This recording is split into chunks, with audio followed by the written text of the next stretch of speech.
Okay, so I have a cold, so I might have to stop at some point. Please excuse me. I'm going to talk about Iannis Xenakis' approach to what he called music to be seen, based on one of his audiovisual installations at Diatope. The work doesn't exist today, so my research was basically philological and archival, synthetic research.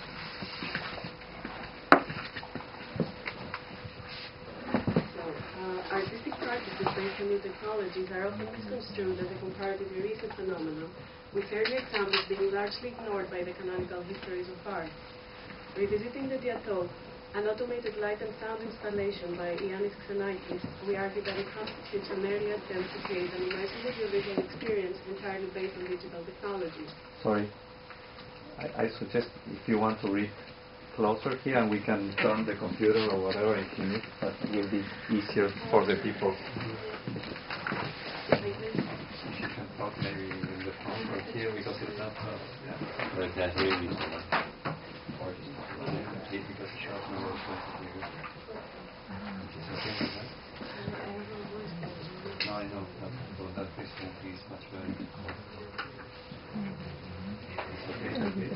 Or you want it the other way around? Okay, so it's much better if you talk closer to the people. Is that okay? Yes, I mean, the closer to the people so everyone could hear you.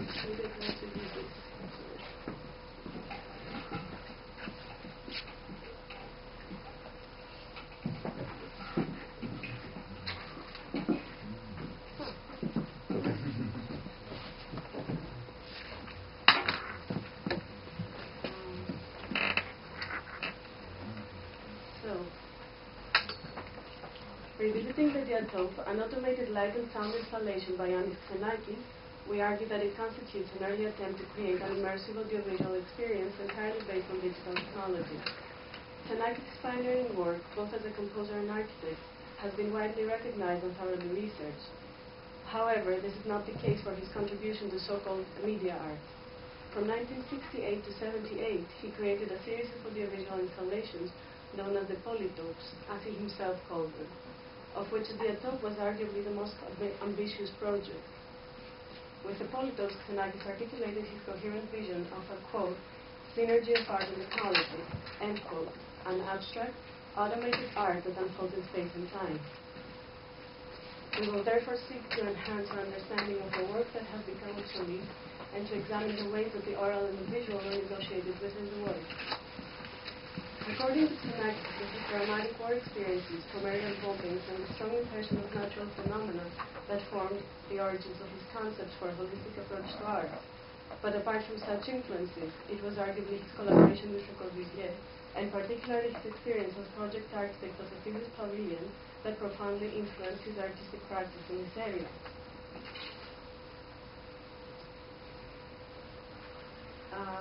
A civil engineer by training, Xenakis worked alongside Le Corbusier for 12 years, first as civil engineer and later on as architect, an apprenticeship during which he was exposed to issues of modern engineering and architectural form and design. The period was crucial for the development of his great skills and ideas.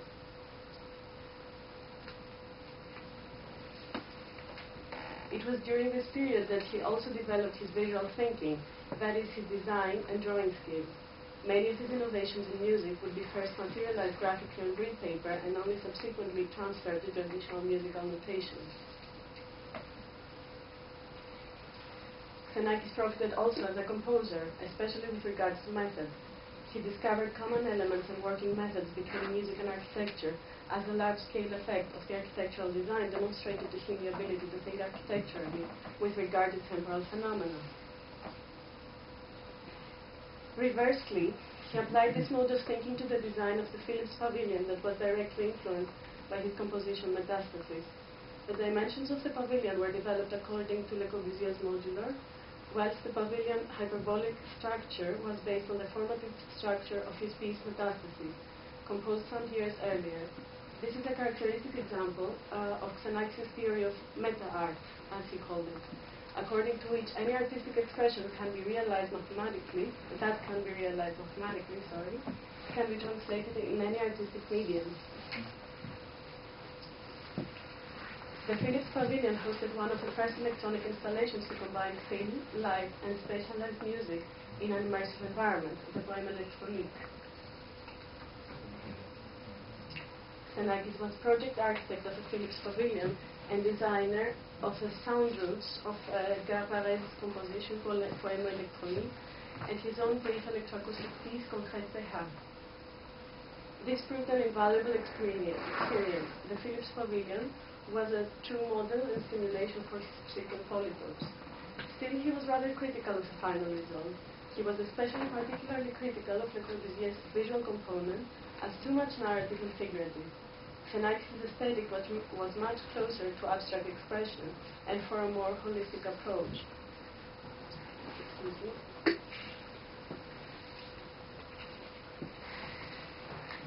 He outlined this aesthetic and his vision of a, quote, synthesis of the arts in the electronic age, end quote, already in 1958, in his seminal text, Notes Towards an Electronic Gesture, a sort of manifesto for a new form of electronic technological art, the Geste électronique total, artists called it. According to Xenakis, it is only through abstraction and electronic media that the synthesis of the arts can be realized.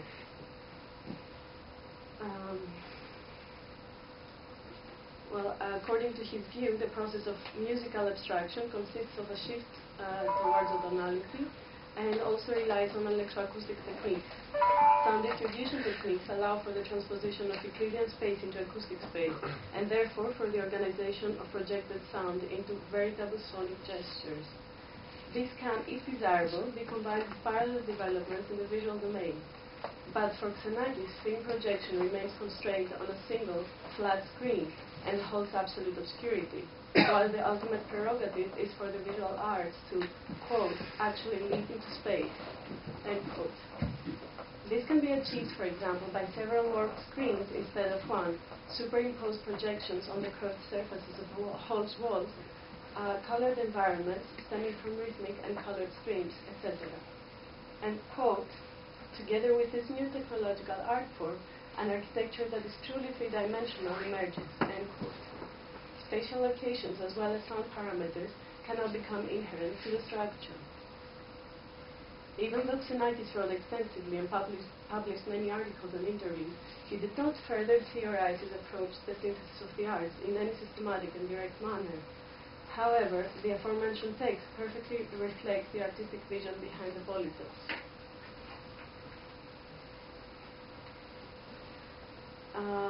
So between 1967 and 78, he created a series of these installations.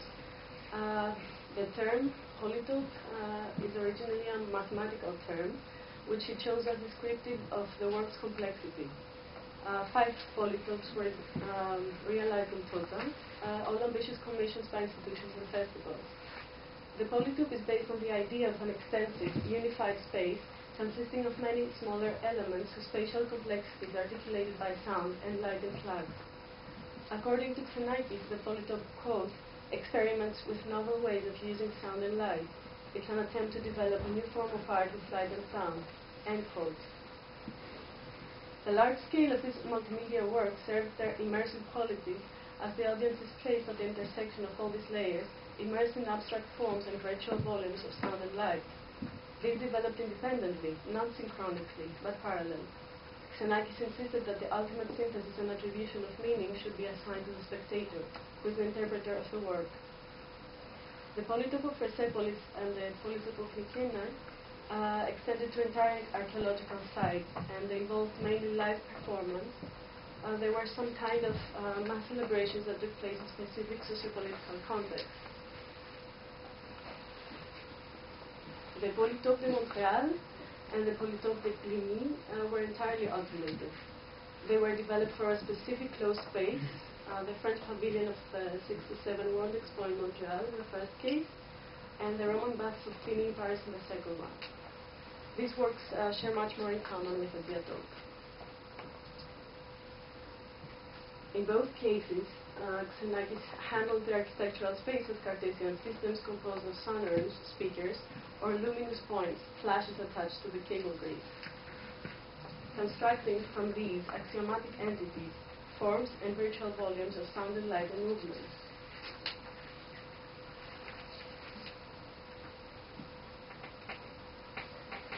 In 1976, he was assigned to design a polytope especially for the inauguration of the Pompidou Center in Paris in 1978. The work was based on the electroacoustic piece La Légendaire, which was specialized and combined with a light component. The audiovisual spectacle was computer controlled and entirely automated. The sound distribution to 11 speakers, as well as the commands for the electronic flashes and the lasers. The production of the work demanded an enormous investment at the time, and the joint effort of several collaborators. Technical means from other Xenakis projects were employed, as well as new software and technological tools, which were developed especially for the work.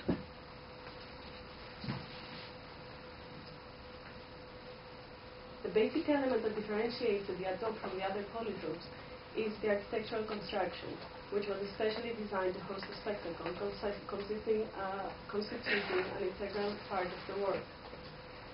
The architecture was conceived as a shell formed by three hyperbolic paraboloids, double curve forms, based on the principles applied to the Philips Pavilion of 1958. An essentially mathematical solution, the aesthetic qualities of hyperbolic paraboloid forms stem from its fluidity, which renders two-dimensional shapes into three-dimensional volumes. It formally implies an unfolding of movement over time.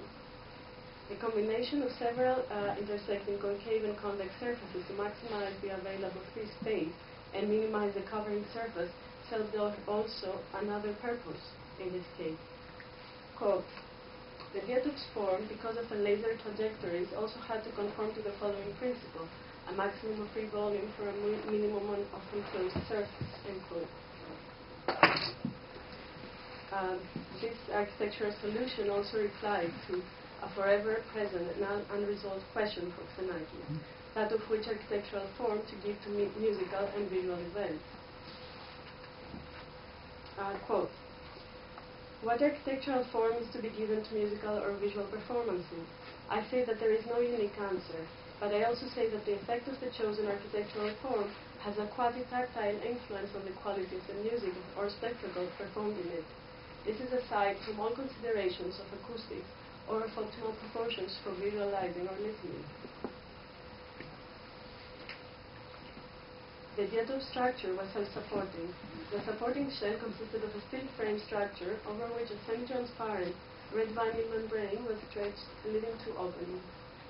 The choice of vinyl, both light and permeable, accurately corresponds to and translates architectonically the meaning of Xenakis' chosen prefix, dia, meaning pervious. Light and sound permeated the Diatope from within to the outside, and vice versa. External noise from the surrounds would drift in, filtered by the vinyl, and the music would leak to the outside.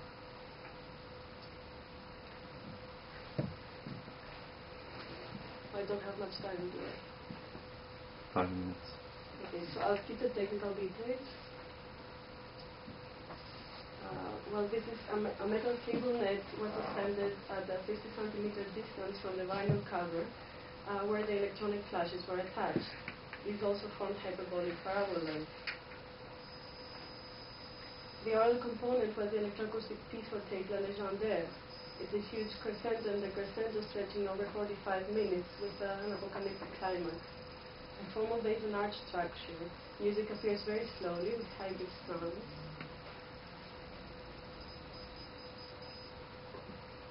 Followed by waves of sound that culminate gradually.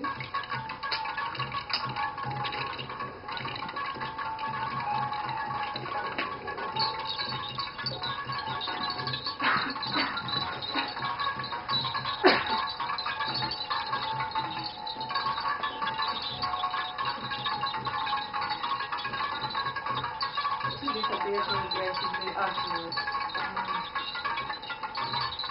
The title of the piece refers to the homonyms from Plato's Republic that narrates the return of the soldier heir from the world of the departed, and contains Plato's vision of the version of the musical Theseus theme.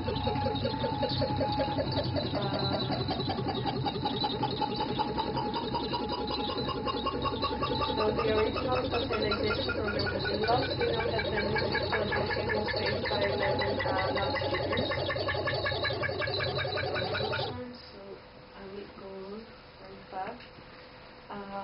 unfortunately, very little remains of the light component. Apart from a set of slides, there are only sketches and studies by Xenakis and some printouts of commands that we have in our disposal. Well, the technical equipment included electronic white vinyl flashes, 4 laser projectors, approximately 400 mirrors, which were also pivotal, and optical devices for rapid beam displacement, and other laser effects. As we know from descriptions, photos, and sketches, the two distinct elements, laser rays and white light flashes, form the successions of both abstract and figurative configurations and flags. Apart from straight lines, the laser beams transformed by the mirrors were multiplied, creating probabilistic or deterministic patterns and flags. Xenakis sketches for the light show mention shapes such as lotuses, galaxies, or wheels.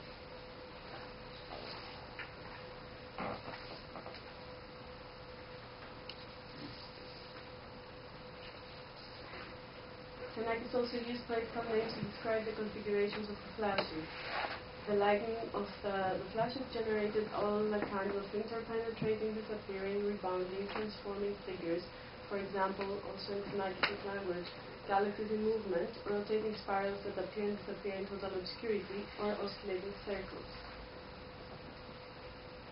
The flashes change their state every 40 milliseconds, producing the illusion of continuous movement. The flashlights outlined complex surfaces, created fixed fields or clouds, and moved along the trajectories or spirals, cycles, or complex curves in 3 dimensions. The rhythms of these movements were constructed with the help of simple logical operations, such as sums differences. In Xenakis' words, quote, group theory is in certain cases employed systematically for the flash elements. Vertical and horizontal cross-sections differentiated by specific lighting rhythms are born of the seed theory. At certain times, rhythms begin to create patterns and then are disrupted. Subgroups appear, as well as rhythmic invasions by group of flashes, all to create a first general rhythmic pattern. Well, apart from the composition of the light events, the commands that control the flashes, the laser beams, and the mirror positions, as well as the commands for the volume and the dynamic distribution of the 7 audio tracks, they were all automated. Each 46 performance contained some 140 million binary commands total, stored on a 9-track digital tape.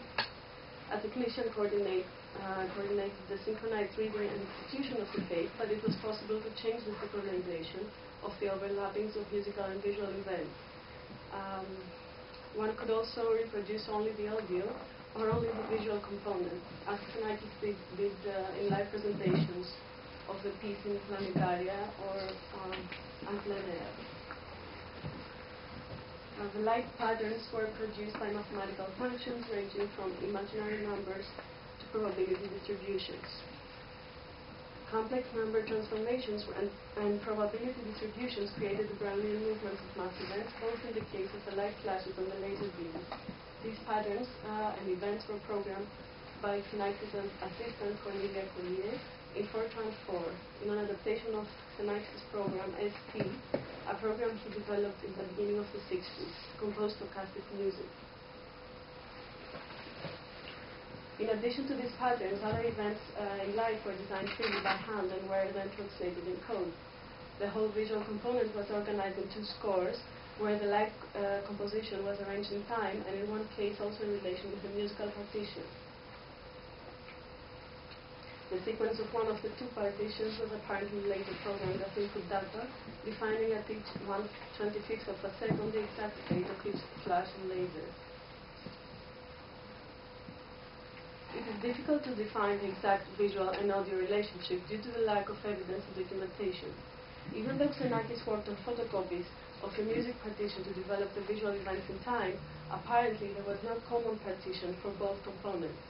In addition, the music was commissioned separately and was clearly conceived to stand as an independent piece. Xenakis clearly stated that he did not seek an absolute analogy or correspondence, but a certain independence between the 2 components. Quote, "The light spectacle in itself should be as strong as the music and should be able to be seen alone, without the music, and stand on its own. The same is true for the music. It should be able to stand alone without the visuals." End quote. For Xenakis, as the visual and the oral address different senses and different fields of perception, there is no need for music and visuals to correspond. He considers synesthetic expressions in the work of Kandinsky and Etienne as subjective metaphorical expressions. The synthesis was a direct result of the superposition of a different media, where each art maintains its own specificity, and the final aesthetic result is created wholly from ever-changing relationships: light, plasticity, design, music. Abstraction calls the spectator's intelligence, as he is invited to mentally participate in the synthesis. Even though Xenakis insisted that the audio and the visual components develop independently, there are indications of some points of coincidence. As his major researcher, Mikey Solomos, observes, there are indications that that certain associations were direct based on the principle of pathology. For example, there are notes in Xenakis' light partition that the sound rises and diminishes simultaneously with the light at the beginning and the end of the piece. The above-mentioned examples are only indicative of such affinities. In order to really ground this argument, study of the traces of the visual spectacle would be required, especially the magnetic tapes. Moreover, in the light partitions, similar expressions to those of light events are used to describe sounds, for example, sonic falling stars, or Brownian movements, or logistical function, or waves. These analogies point to a different level where the oral and the visual coincide. Xenakis explicitly says that he handles both his media as points, flashes, or straight lines, laser beams. Treating the luminous points of sonic quanta, Xenakis transposed his musical composition methods to the visual domain. For example, masses of sound events or masses of visual events are treated similarly with regards to structure. Occasionally, quote, "Occasionally there are some compositions or structures which coincide. 1,600 electronic flashes, which I was free to figure out as I wished. This provided a sort of mass of luminous points, much like sound points. However, it is important to take care not to assimilate these dimensions in a simplistic manner, because the way in which our eyes and our ears intercept visual or sound phenomena is quite different. A characteristic example of this approach is the application of the distributional function to the musical form, the rhythmic transformations, the complex timbres, and the variable streams of pitch and intensity patterns of la Legendre, as well as the light patterns. In fact, the same functions and compositional principles that were applied on a micro level on sound used in the piece also structure some light events, for example, Brownian movement. Another example is the use of the Cauchy distribution, also applied in both components. Involved in science and technology at a formative level, Xenakis saw things as almost an engineer would in terms of their structured relationship to one another. This approach is inherent in his method, which is based on transferring a certain structure from one field to another, from engineering to music, and from music to architecture and visual art. It was by going back to the foundations of artistic phenomena that Xenakis discovered new ways, new ideas that informed his artistic practice, attempting to overcome the cognitive division whereby material and structure are considered to be two different aspects of a composition. His holistic approach to form is also expressed in his writings, where he pleads for disciplinary research into form, proposing the development of a new discipline of general morphology. Form should not be dealt with in isolation in each discipline, but in connection with and in relation to general formal research. Quote, "Consequently, it seems that a new kind of musician is necessary, that of the artist conceiver of free and abstract new forms, tending toward complications and generalizations at several levels of sound organization. For example, a form, a construction, an organization built on Markovian chains, or in a complex of interlocked probability functions, may be carried over simultaneously onto several levels of musical, micro, meso, and macro compositions. One can also extend this remark to the visual domain, for example, in a spectacle made out of laser beams and electronic flashes. He articulates the structuralist approach in a highly poetic manner. Quote, "Just as our universe is created from grains of matter and straight lines, photon radiation, this spectacle offers a miniaturized yet symbolic and abstract reflection of it. In this way, music and light are united together. In some sense, this is a kind of cosmic harmony of the spheres of the cosmos, which by means of art becomes one with that of thought." Xenakis' thinking was deeply rooted in ancient Greek philosophy, not simply out of nostalgia or out of a sense of heritage, but because it brought him closer to the unmediated heart of things. The idea of the unity of the visual and the oral is implied in many areas of ancient Greek thought, together with the conception of the universe as one unity, the Pythagorean idea of the harmony of the spheres. This harmony is founded in mathematics, which should therefore constitute the foundation of aesthetics. According to Xenakis' Weltanschauung, abstraction and representation, artistic expression and natural phenomena can both be described